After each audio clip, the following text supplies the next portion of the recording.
Tá, bom, vou começar aqui então. A gente é a equipe 6, né? A gente vai apresentar aqui o desenho da aplicação. O nosso projeto chama Ambiental. É um jogo educativo infantil que trata da seara do meio ambiente, das questões da sustentabilidade, dos problemas ambientais que o mundo vem passando.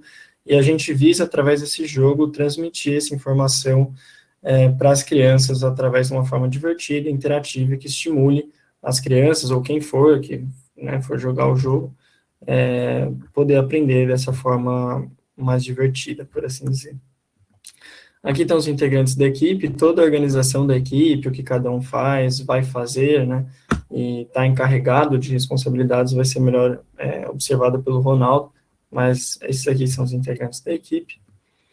Introduzindo, né, contextualizando a todos, ambiental, como eu já falei, é um jogo ambiental educativo infantil, né, a gente tem como objetivo externo principal a educação infantil dentro dessa seara ambiental, então é realmente um objetivo muito interessante, né, trazendo a tendência que o mundo vem passando sobre essa parte ambiental, né, de conscientização, de aprender os valores ambientais, os problemas que podem ser causados, como ajudar, né, então o nosso objetivo externo é alguma coisa que a gente vê de muita relevância social, então a gente achou muito interessante trabalhar com esse tema. Com o objetivo interno é a coleta de itens, né, o jogo ele é uma plataforma 2D, ainda nessa parte de introdução, a gente vai futuramente expor aqui uma tela do jogo, né, um print de como vai ser a interface gráfica, mas o objetivo interno é a coleta de itens, então você vai movimentar o seu personagem, coletar os itens, e através disso ir aprendendo sobre determinados aspectos do meio ambiente, né? Então, já falando aqui, o jogo ele trabalha com 3 principais fases: fase da floresta, da cidade e do rio, cada qual com seus coletáveis, né, que o usuário vai ter que coletar, e à medida que ele vai coletando esses itens, ele vai aprendendo sobre determinados conceitos, aspectos, alguns dados estatísticos, formas de ajudar no meio ambiente. Então, só a título de exemplo, no mapa da floresta, ele vai ter que coletar necessariamente sementes, e à medida que ele vai coletando, ele vai aprendendo como o desmatamento influencia negativamente no meio ambiente em diversas searas, né, em diversas facetas da vida social. Então, a gente vai explicar um pouco sobre os conceitos de ilha de calor, os conceitos de biodiversidade, né, a gente vai buscar aprender muito sobre a temática do meio ambiente também para construir o jogo, né, então vai ser justamente nesse sentido que o jogo vai se desenvolver nessa parte de introdução. A justificativa, eu também já comentei agora há pouco, né, justamente essa tendência ao meio ambiente integrar o quadro educacional brasileiro. A gente trabalhou no desenho da aplicação com uma matéria da Unesco que diz que o ensino fundamental vai ter que integrar na sua grade a educação ambiental até 2025, então o tempo é muito curto, a gente acha diversos artigos acadêmicos, matérias, dizendo, né, da falta de material didático sobre o tema, porque é um tema muito novo, é um tema que está crescendo de uma forma exponencial, né, de um jeito muito rápido, e está todo mundo, né, buscando material didático. A gente achou muito interessante desenvolver alguma coisa nesse sentido, né. Além da temática do meio ambiente, a temática do jogo vem também tomando muito espaço dentro da metodologia de ensino, dentro do quadro educacional brasileiro, mundial, por assim dizer, né. Os jogos educativos, eles estão numa tendência muito interessante que a gente vem analisando, né, a gente como grupo, como equipe 6, então é realmente muito legal a gente estar desenvolvendo isso. Nesse sentido, a gente também buscou observar as concorrências, né, que a gente teria. A gente observou 3 principais delas que têm mais sentido com a temática do meio ambiente, não necessariamente com a educação ambiental, porque nisso a gente achou realmente muito pouca coisa, né, a gente quase não achou um jogo que tratasse disso, né, para ser sincero, esses 3 são os que mais seguem esse padrão, mas a gente tentou se diferenciar muito deles, né, eles não têm, a título de exemplo aqui, um leaderboard, ou seja, uma forma de contagem de pontos, né, e a gente acha muito interessante desenvolver isso, como também foi sugestão do professor Ivan, e a gente, obviamente, acolheu, né, porque isso estimula a criança a jogar, né, isso estimula todo mundo a jogar, então a gente achou muito interessante desenvolver algo nesse sentido. Então, como a gente vai contar os pontos, né, é interessante citar também, a gente vai trabalhar com questão de tempo que o usuário tem para terminar a fase, os coletáveis extras que ela vai pegar também, que você pode coletar até 3, se você achar todos ou não, Então, a gente vai trabalhar com esses pontos, né, tanto o tempo quanto os coletáveis extras. Vai ter a possibilidade do usuário perder muito tempo, né, que a gente vai dispor algum... Eu vou passar para essa tela aqui só um segundo para explicar. É mais ou menos assim que o jogo vai funcionar, né? Você vai controlar o seu personagem com as setinhas. Então, ele vai ter que dar pulos, ele vai ter que desviar de determinados obstáculos, então vão ter vãos no meio do mapa que ele vai poder cair. À medida que ele cai, ele volta para o começo. Então, vão ter esses obstáculos, né, para a gente poder medir o tempo do usuário, né, e o tempo se tornar alguma coisa quantitativa e competitiva também. Então, a gente achou muito interessante construir esse leaderboard, né, ao passo que os outros jogos ambientais e educativos não têm. Então, a gente achou esse como um grande diferencial que a gente não viu em nenhum outro. Além disso, a gente também trabalhou com outros aspectos, observando a análise de concorrência, né? Esses outros 3 jogos, eles são muito rápidos e, por esse motivo, talvez eles não tenham pausa, né? E a gente acha muito interessante que um jogo tenha pausa. A gente também trata de um painel de configurações gerais, com opção de linguagem, com opção de você poder habilitar só o som das animações do personagem quando ele pula, ou um som ambiente que a gente está estudando colocar. Então, a gente está tentando desenvolver alguma coisa muito diferente do que já tem, né? E nesse sentido, a gente trabalhou com leaderboard, principalmente, a seleção de linguagem, e por último, a criação de personagem, né? A criação e a estilização. A gente entendeu que seria muito interessante você poder criar um personagem, né? Para você poder controlar o personagem que você quer, esse bonequinho aqui.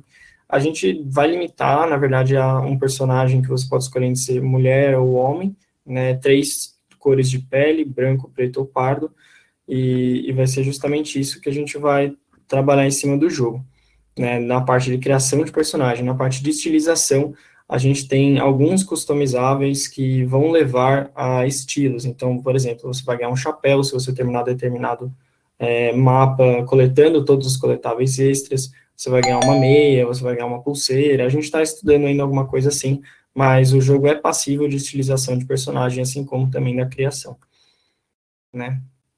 Aí agora eu vou passar para o backlog a palavra para o Ronaldo.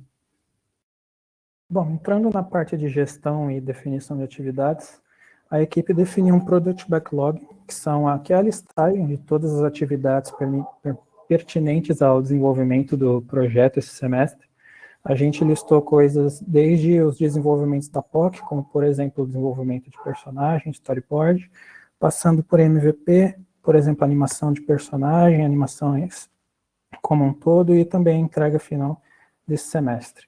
Isso tudo pode ser visto com bastante detalhe no nosso relatório, que inclusive, comparado ao relatório que foi entregue, a gente disponibilizou uma versão LaTeX diff do relatório no nosso repositório, caso alguém que deseje comparar a versão que a gente entregou anteriormente com a versão em que a gente fez as correções indicadas pelos professores.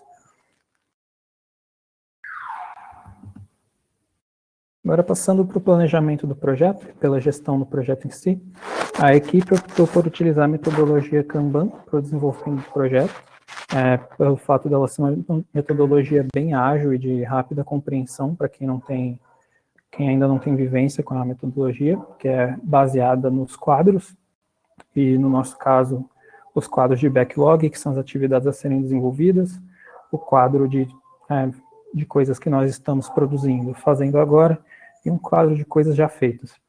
Apesar do Kanban, a gente pegou um pequeno pedaço do Scrum para melhorar a organização, facilitar a organização do nosso desenvolvimento. Foram os papéis. Nós definimos 3 papéis diferentes para cada um dos membros do grupo, que são eles, no próximo slide. O de Product Owner, para o César, porque foi ele que trouxe a ideia do jogo originalmente para a gente. Então, ele fica responsável pela definição de tarefas e pela delegação da importância das tarefas, da prioridade das tarefas. Eu, Ronaldo, como Scrum Master, o facilitador, o responsável por garantir que o projeto esteja correndo da melhor maneira possível, e o restante da equipe, Gabriel, Lineker, Pedro, Rubens e Vinícius, como os desenvolvedores da aplicação.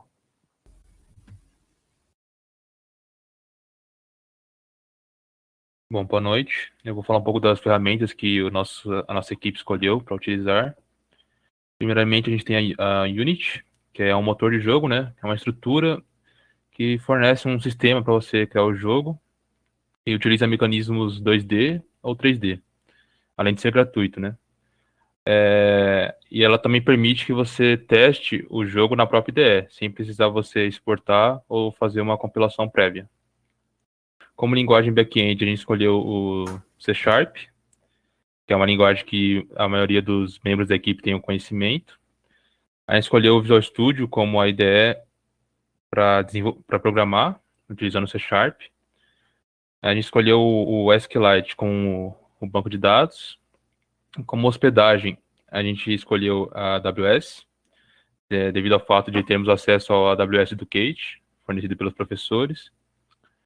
Como o Ronaldo tinha falado, a gente usa o Trello para ajudar no gerenciamento do projeto, né, utilizando o Kanban. Como ferramenta de comunicação, a gente utiliza o Telegram. Tem o Photoshop, que auxilia na edição dos cenários dos personagens. E outras ferramentas, como o SVN, por versionamento, o Krita, que é uma outra ferramenta que vai auxiliar o Photoshop na edição das ilustrações, e o PVS Studio, que é para realizar a análise estática da aplicação. Pode passar.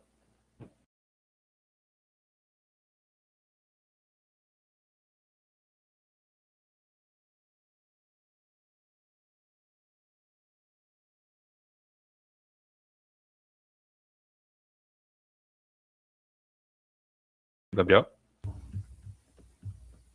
Perdão, tava falando no mudo aqui também. Boa noite, pessoal. Esse aqui na tela está representado o nosso diagrama de requisitos, tá, do nosso projeto. Ele, em linhas gerais, representa o que a gente tem, nos orienta, norteia o nosso desenvolvimento sobre o que a gente tem que desenvolver e priorizar, enfim.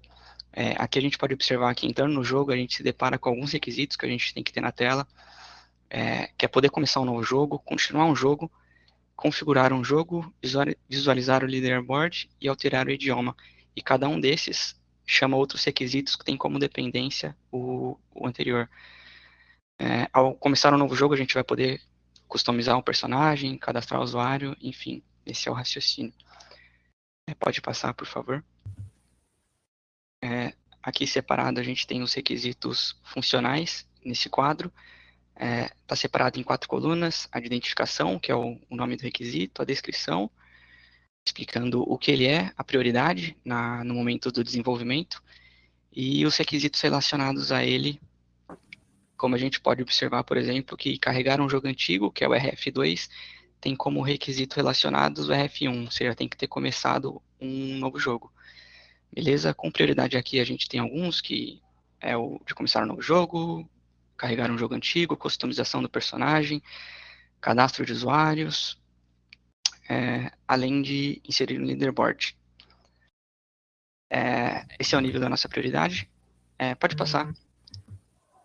Aqui a gente também tem um quadro que representa o que a gente pulou para requisitos não funcionais, dividido em 3 colunas de identificação, descrição também, e a categoria desse requisito. A gente trouxe algumas categorias, como usabilidade, segurança, disponibilidade, desempenho. Como usabilidade, a gente tem que o jogo precisa atender aos requisitos de usabilidade, que são trazidos na norma BNT de número 924111, que se fala sobre requisitos ergonômicos para o trabalho com dispositivos de interação visual. Também tem na categoria de segurança manter dados dos usuários cadastrados mediante criptografia, para não vazar essas informações, tem que estar bem seguro. Disponibilidade de 24 horas, sempre que alguém quiser jogar esse jogo, ele tem que estar disponível. Beleza? Pode passar. Bom, a seguir a gente tem alguns diagramas de casos de uso. Volta 1, César. Tá na ordem errada, cara. Mas beleza. Tem esse diagrama de casos de uso referente ao mapa do ambiental, que seria o mapa central. Então, quando o usuário encara o mapa central de ambiental, ele vai ter 3 opções de caso de uso, que seria escolher a fase, voltar ao menu ou a customização do personagem. Pode voltar. Pode passar. Aí, no caso, você teria o menu inicial, onde teriam 4 casos de uso. Quando você começa um novo jogo, isso vai incluir uma customização do personagem, e após a customização do personagem, vai incluir no cadastro do usuário. Quando você continua o jogo, isso vai incluir uma confirmação de progresso, ou seja, o jogo vai buscar no banco de dados o último checkpoint ao qual o usuário parou, configurar jogo e visualização do leaderboard. Pode passar. E no caso e num cenário de uma fase, o usuário vai ter o caso de uso de movimentar o personagem, de coletar os itens e retornar ao mapa da ambiental. E também temos algumas histórias de usuário, que é a relação que o usuário teria com alguns requisitos do jogo em si. Como eu, enquanto usuário, devo conseguir visualizar o mapa geral para acessar as fases do jogo. Todas essas histórias de usuário estão exemplificadas no nosso desenho. E como outros, como eu, enquanto usuário, devo conseguir acessar as configurações para realizar a troca de idioma da aplicação, entre outros. Boa noite. Agora eu vou falar um pouquinho sobre alguns diagramas que temos sobre o nosso projeto. Em primeiro lugar, o diagrama de atividades, né? E nesse diagrama, a gente quis mostrar um pouquinho sobre as atividades que o personagem pode exercer ao longo de uma fase, né, ao longo do mapa. Então, a gente percebe que após iniciar, o personagem ele fica parado, né? Ele entra no estado de parado, até que o jogador aperte e segure alguma das setas do teclado, né, para a direita ou para a esquerda. Enquanto ele não apertar e segurar essas teclas, o personagem vai continuar parado, né. Então é um funcionamento bem semelhante aí a outros jogos de plataforma 2D.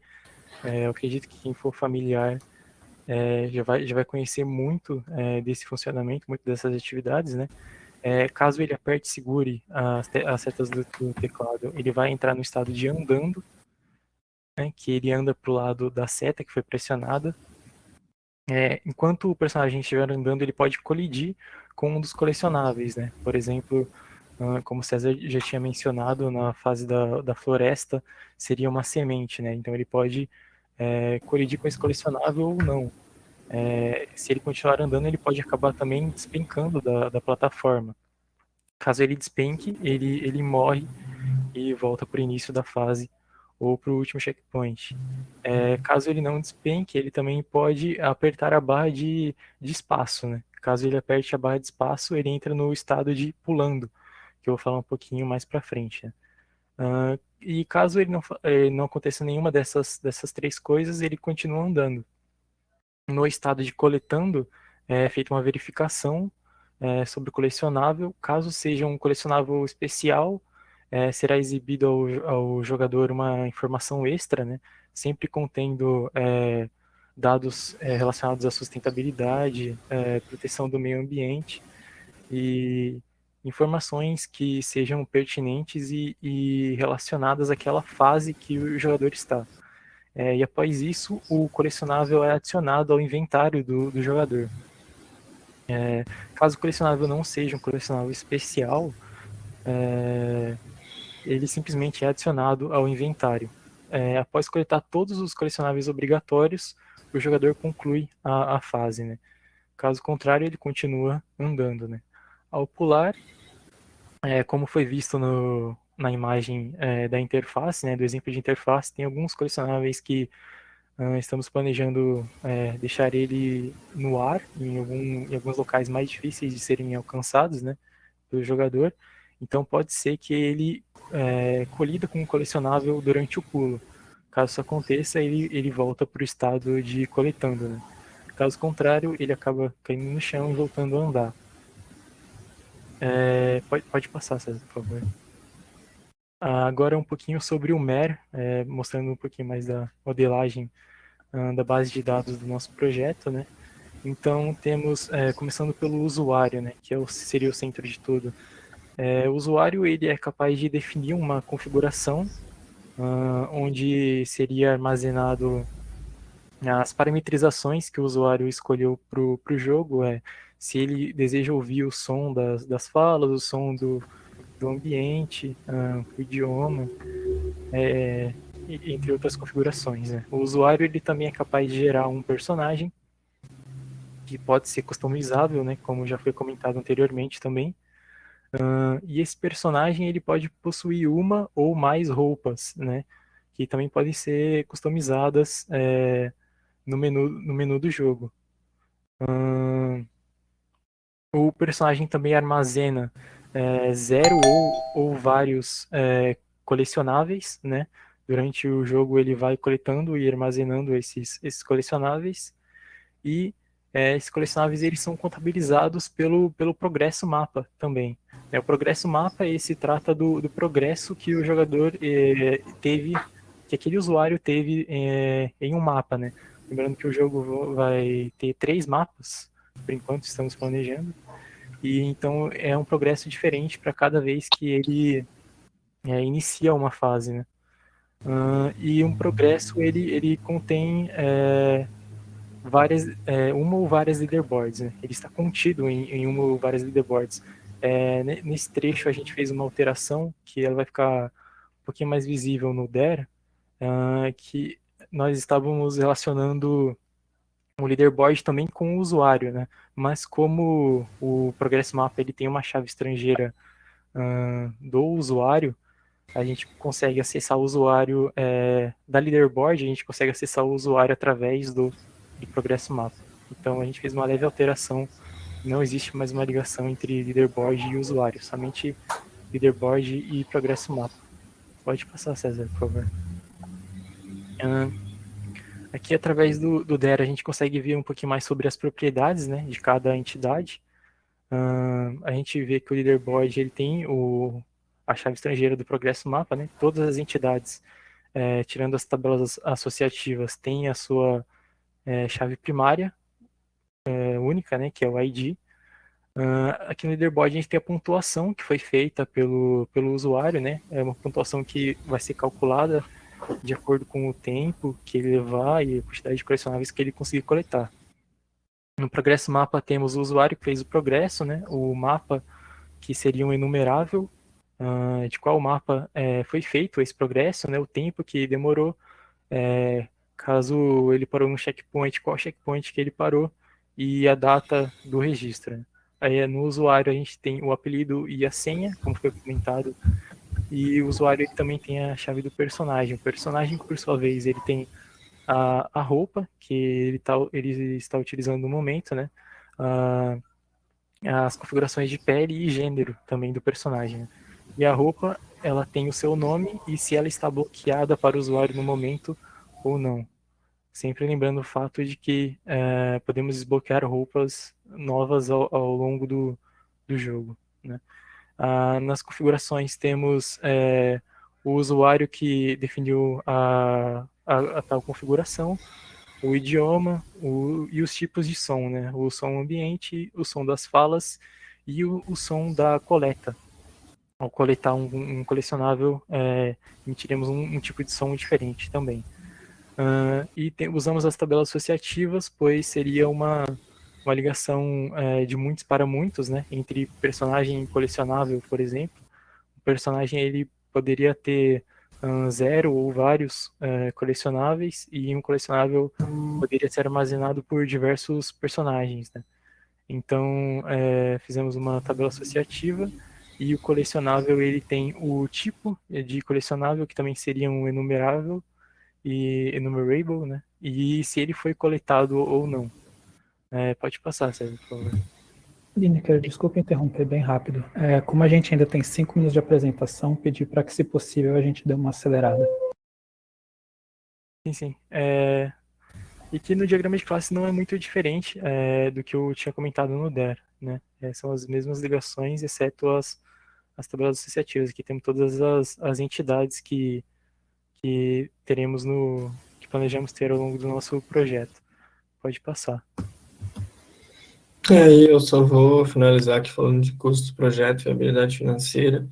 Como custo, a gente identificou o servidor AWS, o domínio do site, que vai girar em torno de R$ 25, e a possibilidade de aquisição futura de imagem e som, falando também de dublagem das outras línguas, e tudo isso a gente está estudando também, e teria que entrar dentro dos custos dos projetos, do projeto, na verdade.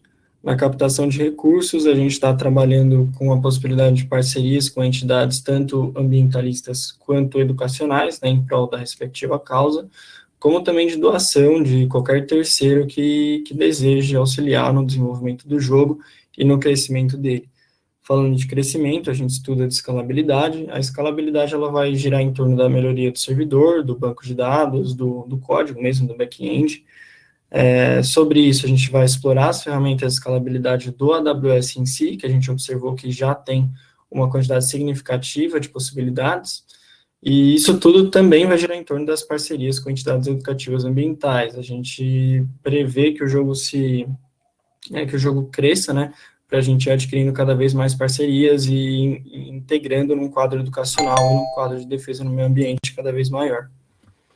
Falando de critério de segurança, a gente vai usar a criptografia PBKDF2, né, uma política de senha, uma criptografia simples, até porque o jogo não trabalha com grandes informações pessoais, mas tudo isso dentro da principiologia da LGPD, que tem como ratio legis, né, razão de lei, razão de existir, principalmente o critério de privacidade, de proteção de dados do usuário da internet, isso muito disposto no artigo 2º da lei.